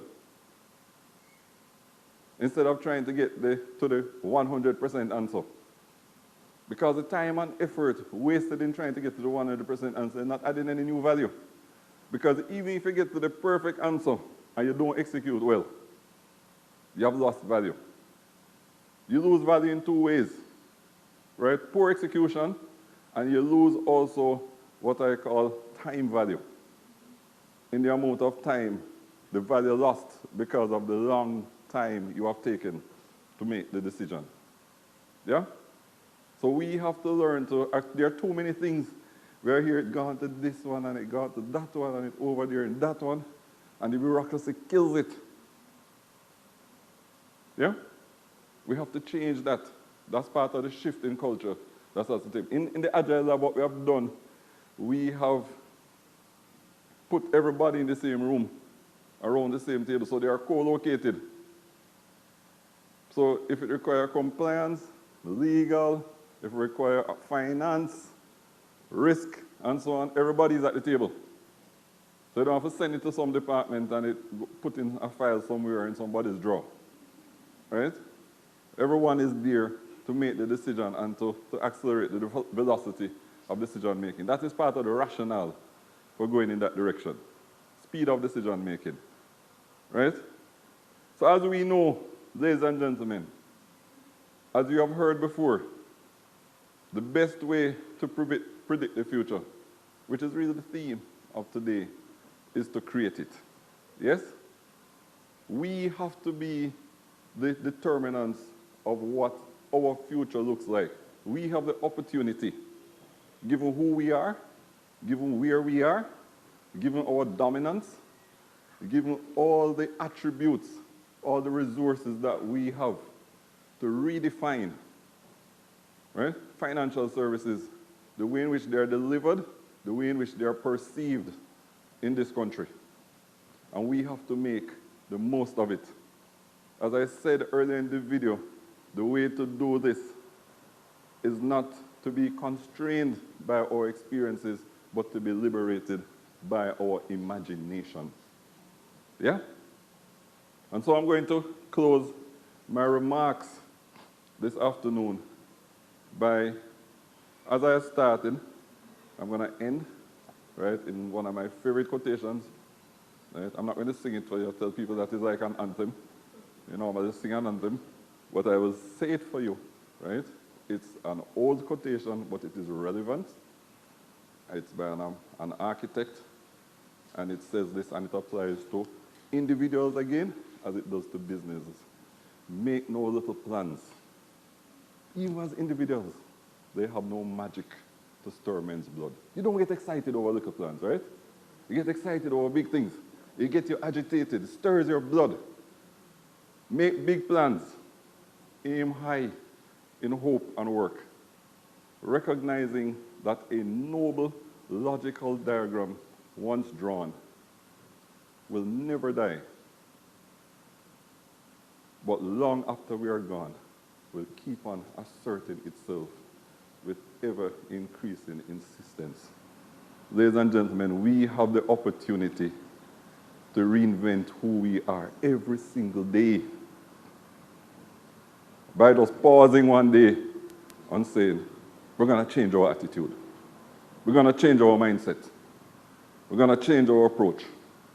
And we're going to focus on execution and getting it done. Thank you for listening.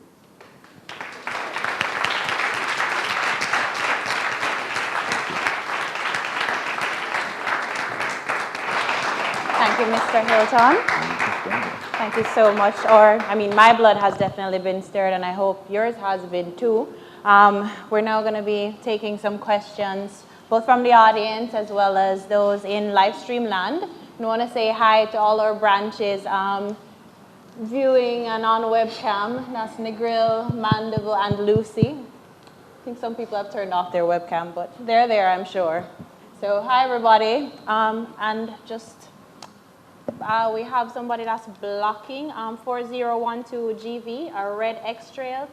You're blocking, I think, at Grill Shack. So if you could move your vehicle, that would be great. All right, so Sasha right there has the mic for anybody who has questions for Mr. Hilton about day one, about NCB's change or transformation. So just go ahead with your questions while we wait on the in-studio audience. We have some questions, some very interesting questions, I'd say, from Bashivis Price, and I hope I'm pronouncing your name right, Bashivis, who's emailing us. The first question, Mr. Hilton, is, are we at the right pace in making the necessary adjustment to our processes in order to avoid falling victim to the day two characteristics of managing, of proxies? We're not there yet. So I think one of the things we have to recognize is that we have an existing business which has been around for almost 180 years, right? And we have a culture which is deeply embedded in the organization. We have recognized that the culture of the organization, there are areas in which it can improve. There are areas in which it has improved, quite frankly.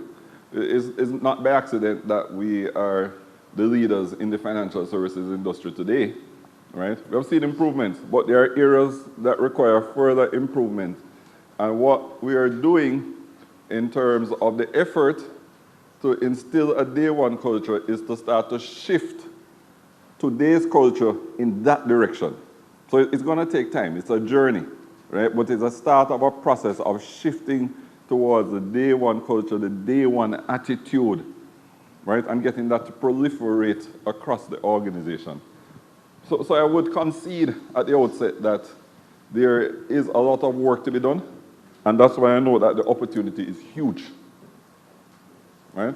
That is what gets me excited. The fact that we are doing so well, given where we are, and the implication of that in terms of what we can accomplish if we can successfully make the shift. All right, so we have a couple more questions from Machines, but we'll take one from our Scrum Master. Come on, Scrum Master Angelique. Good afternoon, team. So my question is around adopting Agile across the enterprise. So I know from a project perspective, it's easier, and I can see how persons who are involved in project, their day-to-day execution will be different. But how do we envision Agile let me restate the question. How do we envision the branch representative experiencing Agile and the same shift that we are experiencing at 29? So the plans around Agile is to, and you'd have seen some of it here, right? Is to roll out 3 labs in fairly rapid succession. One of the things that people need to recognize is that the first Agile team or Agile initiative is not going to end at the end of 16 weeks. It continues. So you have a new one being added. So you have 2 in place. Then you have a third one being added. right? We have identified up to 5 specific ones, and I've also said that we want to see at least 2 more non-digital agile initiatives start across the organization. What we're doing is using an approach where we do it in small groups, and over time, we proliferate until we get to the point where we can make a shift. That's how a number of organizations have successfully transitioned to agile. What we can't do is use a big bang approach in terms of the agile shift, because most who have tried that, it has failed, right? It hasn't worked well. So what we want to do is implement a number of agile initiatives for people to see how successfully it has worked, how well it has worked, for the excitement to catch on, for more people to want to be engaged and to use that opportunity to drive agile as a methodology outside of digital, in the normal business, in the branches, in the various divisions, in the back offices, right, in the various areas as a way of working. Right? So what we'll be doing in terms of that is providing people with training and with the support to get it done. Another question from the live stream, someone who wants to remain anonymous. They want to know, you referred to an almost people-less process. They want to know the impact of agile and digitization and this mind shift that we are expecting on roles in the organization. On roles in the organization? Okay.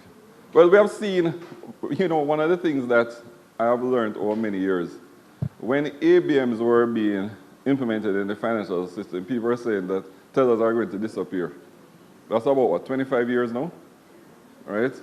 When I've seen various initiatives around data center transformation and so on, where people, what happens, is that you might have less of a particular role, but what you have is a creation of new roles, right? We have seen in terms of agile, where there is now a requirement for a number of new skills and new capabilities that we don't have, quite frankly.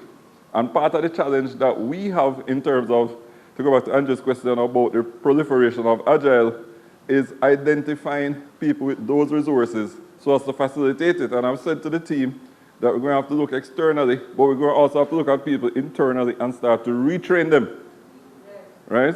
And develop them to make them agile capable and give them the responsibility to execute on those things. So what it does is, even as it reduces roles in certain areas, it creates opportunities in others.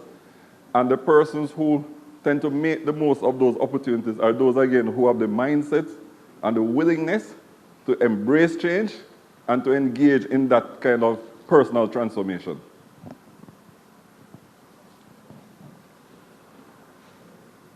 Nadia from NCB, the halfway tree branch. Just a follow-up to your answer.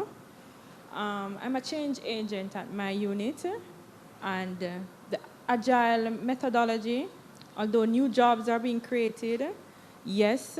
However, the impact on the staff in our unit is that their hours are being reduced. They don't know if their contract will be renewed, and so you don't get the output that you want. So I'm suggesting a more seamless process of retraining so that these same persons who are in our units can actually go into these new jobs that are being created. The process is too drastic on staff, and the change is very drastic. Although we are telling them about it, their jobs and their incomes are being reduced drastically. Yeah, and like I said, there are going to be areas where the impact is more significant than others, right? One of the things that, you see, there are a couple of things. An organization, we have to understand, an organization provides a certain level of support to its people as a natural process of the development of the organization. But people also have to take some responsibility, right, for ensuring that they develop skills and capabilities that are relevant to the organization, right? I've worked in organizations in the past, myself personally, where I've seen significant shifts in terms of the direction, in terms of skills training, I've worked, many people don't know this, only Mr. Gordon, I've had to work in IT. I was no IT guru, but I had to learn IT because that's where I saw the opportunity, right? And I made the shift, and I went and did courses and programs and made sure that I was ready because I saw that was something that the organization, when I was at Citizens Bank, right, I had to learn about productivity management, right, because I saw where the organization was going in a direction where it was bringing in productivity management as a tool and a utility within the organization. So I'm saying to you that yes, there are things that the organization can do and should do, but we should never adopt the mindset that it is totally the responsibility of the organization to make that provision. People have to also, right, consciously engage and make sure that they make that transition. I give you an example. We talk about the need for people in agile marketing and so on. When I look at my own personal experience, right, when I was at another place, there was a time when I was never trained as an expert in financial sector resolution. But I saw that a financial sector crisis was developing. I saw that there was going to be a need for persons who had some perspective and some appreciation for how to resolve financial sector crisis. So what did I do? I went and started to learn about it. Yeah? And then I went to my boss and I said, I have been reading a lot. Give me a chance. Let me get an opportunity. Yeah? And you know how I started out? I started out as a scribe. That's how I ended up as head of FinSecond. I started out as a person who would take the notes. But I found in taking the notes, I was learning far more than from a lot of the experts who were sitting in the room.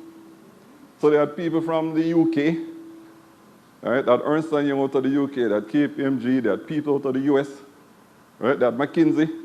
And I'm there sitting, taking notes, right? Reading. I told people there's a book, Bank Restructuring. Bank Restructuring, I don't remember, by a guy named Andrew Sheng. I read it 20 odd times. I mark it up, I make notes and so on. And soon I was talking on the radio and I hear people talking about the foremost authority on financial sector restructuring. Right? It's a result of personal effort.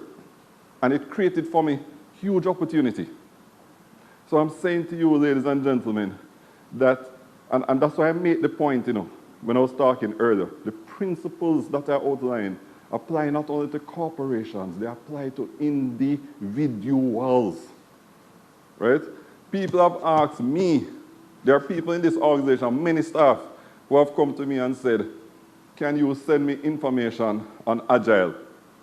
And I have bombarded their mailbox. That's maybe part of the reason why I have a problem with capacity. Yeah? No, I'll tell you, there are staff who have emailed me and asked me, I want to learn about agile marketing. And I have gone for research papers. I've gone pulled from McKinsey, I've pulled from BCG, I've pulled from all of them. I send them and I read them and say, if you have any questions, ask me. People have asked me about payments and those things, and I have facilitated it. Right? But I'm saying to you that is a two-way street. Right? Don't assume that the organization is going to assume that, well, you're the one who we need to retrain or to retool to get this thing done. You have to come forward because at the same time, every day there are hundreds of people who have some of these skills who are applying and asking. Lots of passive resistance. So I really want to know if there are any initiatives that we will put in place or comprehensive engagement initiatives to convert some of these passive resistance. Yes, and I understand the resistance. And trust me, I've been there myself, right? The simple answer is yes, there are initiatives. There are a whole stream of change management initiatives which started this afternoon with this discussion that we are having, right? And there will be a whole series of initiatives in different shapes, forms, and substance, right? At the division head level, at the unit level, there is a central engagement. We have persons who are responsible for change management and so on as part of the process. Right? I understand it. As I listened to your question, I reflected on my experience here. I used to come here every morning and play tennis. Yeah? The guy who I used to play tennis with played for Jamaica. And as long as he was rallying, I was fine. And then when he said, let's play a game, right? I know what will happen. I'm going to get beaten. And I don't like to lose. I'll be honest with you. Right? I used to have a saying, I used to walk around and say, I came to win. Right? But you know what I realized? No matter how I try to avoid it. As part of the coaching program, we're going to play a game. So you know what I did? I changed my attitude. And the reminders I go out there say, you want to play the game first? I'm ready for you. And I remember him saying to me, you sure you're ready? I said, I was born ready. Yeah?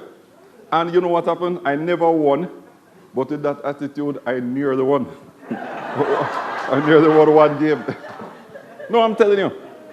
Because they say your attitude determines your altitude. And I'm telling you, the guy was one, I come down and I said, wait, you say you're going to warm up. I said, I don't want to warm up, I want to play the game now. Right? Bring it on. Another question from our stream. My understanding is that in other countries, their compliance framework is not as rigid as in Jamaica. Are there any compliance issues which are preventing us from reaping the full rewards of digitization? And if so, how are we going to solve those? So let me answer the first part of the question.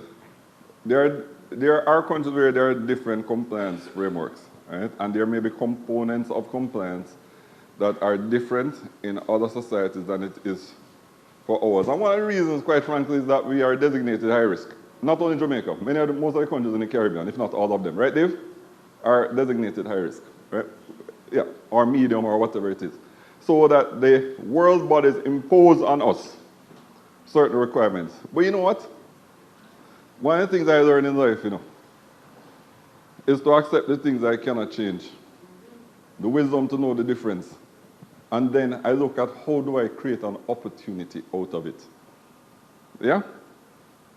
And many times, in fact, not many times, every time, the Chinese proverb that every disaster, right, carries with it the seed of an equivalent or greater opportunity is absolutely true. It depends on your perspective. The glass is either half full or half open or half empty, because the truth is that the compliance requirements in many instances, as tough as they may be or seem to be, give us more insights into who our customers are and therefore give us more opportunities to do other things. And guess what? We can't change it unilaterally. So, someone once said, whenever they go in the game, they play the hand that they draw. And they play to the best of their ability. So to the extent that there are things that we can do to make it easier, we will do it. That's why I have a compliance committee. We have changed many things. It was far more restrictive a few years ago than it is today. And we'll continue to look for opportunities to change things that we can change. But at the same time, we will accept the reality of our circumstances and use our ingenuity to turn it into something positive. That's what we will do. Yeah? That will be our attitude. I remember years ago when we were going on the first DPR securitization, Bob, and people said to us, how are you going to go on this thing and your core business at the time, retail, losing money? Right? So I went in front of the investor, and the investor said, well, you're a retail bank and you're retail losing money. I said, yes, that's our opportunity. Can you imagine when we turn it around? Can you imagine if we are still doing this well in spite of that? And turn it around, we did. Right? So again, it's about mindset. Right? Buddha said it beautifully when he said, the mind is everything. What we think, we become. End of quote. Right? The same thing, what we eat, we become. That's why I didn't have any of those for the people who are taking mine. I said, have it, you can have all of it. Because I've been a victim of what I eat. I know that. I tell people as well, I can't complain about my weight because I eat bad. It's true. I can't fool myself. I then eat bad and then say, boy, I don't know, this weight loss thing is a hard thing. Yeah? No, and many people do that, you know. They don't have any discipline in terms of their eating. They want to have all the cake and ice cream and so on. Right? And then they go and complain about how hard they work out and how hard they train and they can't lose any weight. You can't fool the scale. Right? I remember when we had the weight loss competition, I saw some people who were competing against me at the time. Every day I see them drinking shake. Every day I look at them not losing any weight. I said, what the hell is going on here? I remember one of them, I won't call any names, they might be in here. Right? I went in her office after I saw her having the shake, and it's a big food I see in front of her. I never said anybody come up food so fast. I said, no, I understand. Right? Because you can't fool the scale. It's the same thing with the mind.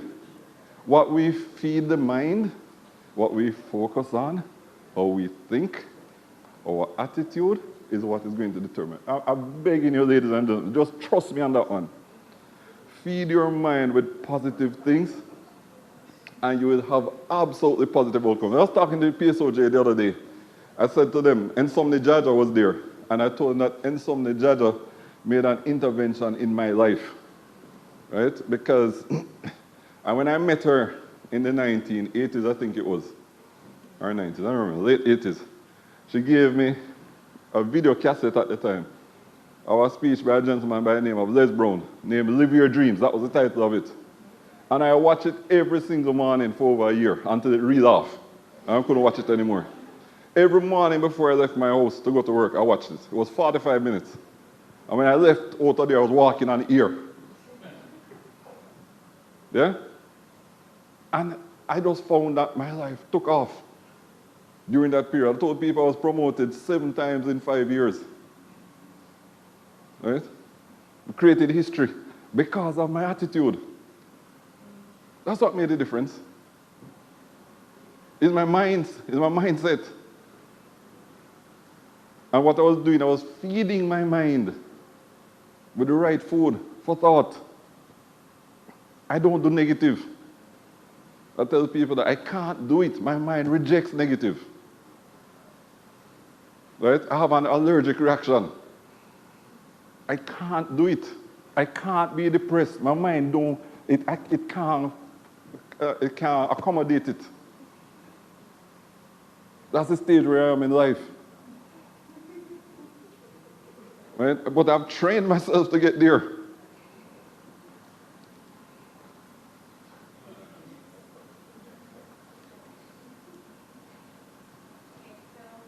Another anonymous question. Oh, well, not a question as much as a request for elaboration. Somebody wants to know if you could speak more about how the agile methodologies can empower staff, specifically sales staff.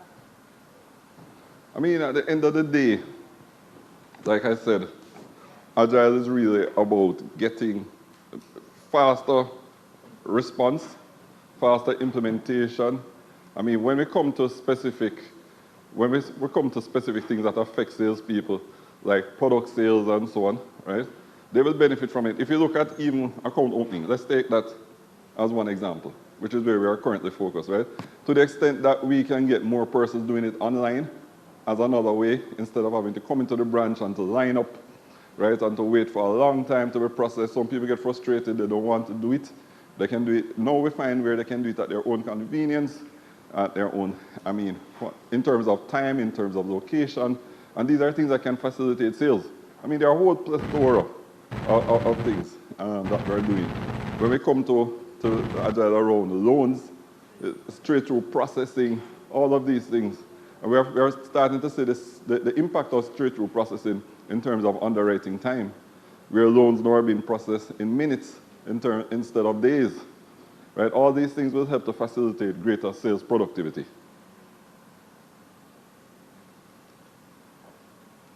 We have another question from Kwashivis. I really hope I'm pronouncing this name correctly. It's all right. Okay, great.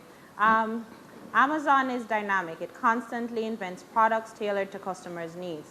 A lot of our products and policies here at NCB require revisiting according to market conditions. How do we plan to address this? Well, that's what we're doing. Remember, I made a point. This is a journey. Right? We have started with one Agile Lab, which is focused on account opening. The next one is going to be focused on loans. The third one is going to be an NCB app. But at the same time, I've said that there will be other Agile initiatives in other parts of the business. We haven't determined what these are as yet, but we have determined that there will be, and they will be addressing a number of the customer pain points that the person is referring to. So we have to decide what are the priorities and focus on those in terms of the next set of journeys. Yeah, but one of the things we have to do is, in a sense, this is almost like a test lab. We're learning as we go along, right? We are acquiring new skills and capabilities, and then we're driving the proliferation of those skills and capabilities and those methodologies across the business. Okay. Giovanni Campbell wants to know whether or not the current Agile Lab will be disbanded or replaced with new members. How will Agile at Scale work? No, remember I said that we won't be disbanding any Agile teams, right? What we're going to be doing is adding new Agile teams on the existing ones.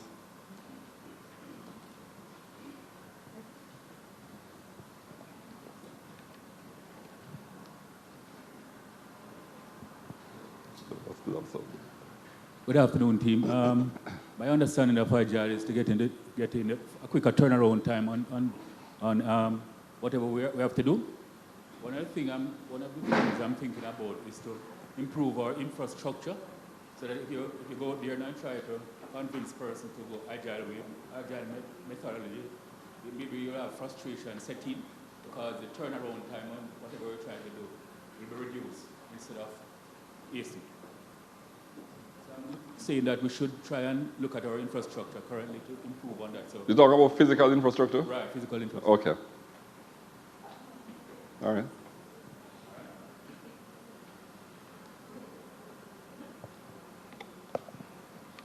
All right, afternoon, everyone. My question is sort of a follow-up on his, but I'm going to just nail it right on the head here. As it relates to our technology with the whole online banking platform, the POS system. I work in a branch, and customer service has been filled. We're not opening accounts anymore. We're filing complaints. So we are not being given. I would love to know, what are we doing to fix the downtime, the ongoing issues that we're facing with internet banking platform on both the personal and business side of things? I mean, we changed the face of the website. It looks great, but the backbone, the internet banking, is not great. We need to fix it. We need to fix it, and the customers are coming in daily, affecting the workflow with all these issues that I think that do not need to exist. So I would love to know, where are we going? We're going to 2020. Are we waiting till 2020 to get there, or are we really working on the background to seamlessly integrate some usable technology that can make the website useful, get an app, something like that? We're still not there, and I think I need to hear something about that today. I have no issues with that. I have articulated, maybe not as emotionally, or maybe as emotionally, some of the concerns that you have raised, because I can empathize with the people who have to deal with it in the branches, right? I've told the team that I have to deal with it everywhere I go, because in a real sense, I'm the face of NCB.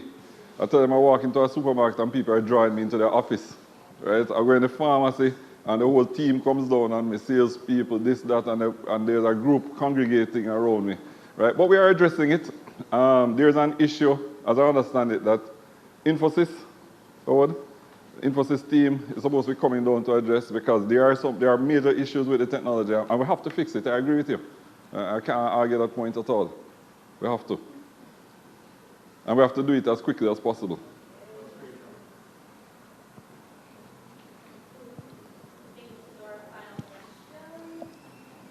Good evening, everybody. Kedon Clark. I have two questions. One, earlier you said that for Agile, you'll be looking into non-digital Agile initiatives. I would like you to elaborate on that. That's the first question. And the follow-up question is, in terms of empowerment, you're saying that you need to empower the day-to-day person more so that they can address whatever issues the customers are having or whatever initiative that head office sends down. You want the person who is there on the floor facing the customer to be empowered or have enough information where they can make decision and affect the process. So what exactly are you talking about in terms of empowerment? What do you have in mind to empower the staff, especially for the non-digital agile initiatives? Okay. So two things. In relation to non-digital agile, we haven't identified any specific initiatives yet. However, I have said to the team that, what deadline did I set, Nadine? For two non-digital agile initiatives. I can't remember. At the end of the first lab, all right, which is in 8 weeks? Yeah, that we need to identify two and start to scope them, right? So we have to look at what the priorities are, where they're likely to be most impactful, and to make that decision. But no decision has been made yet as to what those two are. But I'm saying that we need to put two in place because we want to start to drive the proliferation of Agile as a methodology across the business. Right? So right now we're inviting people to come forward with them, but at the end of the day, we're going to have to look at it and see which is likely, which ones we can more easily take on, which ones are likely to be more impactful, and make that decision, right? In terms of pushing the decision down, I'm going to say two things. One is that I often tell my colleagues that I am not interested in signing or approving anything. Quite frankly, I tell them that all the time, right? There are all kinds of things come to me to sign and to approve, and quite frankly, I don't understand why, right? There are many things that used to come to me that have stopped coming because I've told them I'm not going to do it, right? There are still some things that still come because I need some policy shifts because I'm pushing it down, and I've said to them, you need to do the same thing, push it down, right? But at the same time, people have to realize that with responsibility becomes accountability. So as it is pushed down, people have to be willing to take the consequences of bad decisions. Simple, right? That's one. The second thing I'm going to say is that in relation to Agile, what we have done, we have selected people from the different divisions that impact a particular customer journey. They are not the most senior people in any instance, and we have empowered them to make decisions sitting in the Agile lab around how those products are developed and how they are structured and so on. So they are empowered. So it is happening right now, right? But it is happening in a limited context. We'll take the learnings from that and we apply it in a broader context. So again, it is something, this is the beginning of a journey, right? But it is something that we are committed to. All right?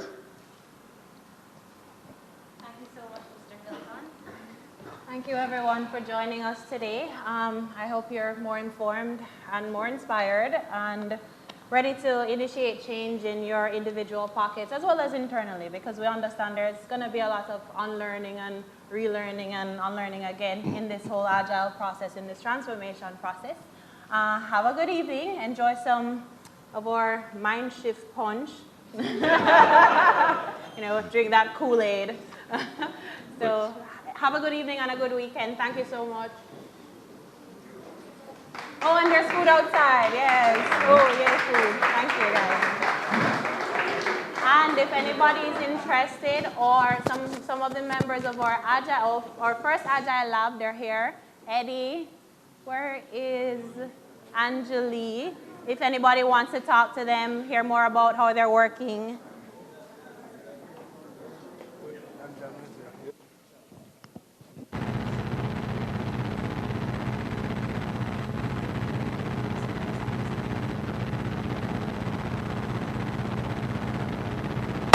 The dance get the people them crazy now. Ready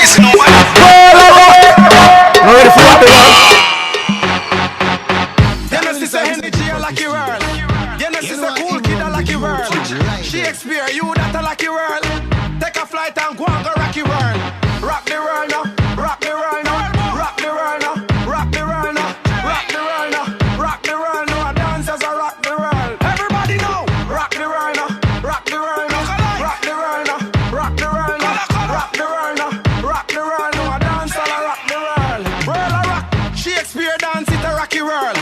Rocky world and take a boy girl. Missing enough of them a fight for the title. But dancing I miss a wacky world. Rock the world and mix it to the dab. Jesus Christ, what a dance bad. Share do it cause your body bad. From your body good and your body never bad, girl. Rock the world now, rock the world now, rock the world now, rock the world now, rock the world now, rock the world now. Dancers are rock the world. Everybody know, rock the world now, rock the world now, rock the world now, rock the world now, rock the world now, rock the world now. Dancers are rock the world. Me see them on the sideline of enemy. Them never know what me have the remedy. So me lock the world, make many see. So till me can't buy my enemy, 3 buckle Hennessy. Hurt a rock and an earthquake. Anyway you see get there, squad crew make the hurt shake. My success I made them heartache. Cause them see the dance I shell the place and them can't party. Rock the world now,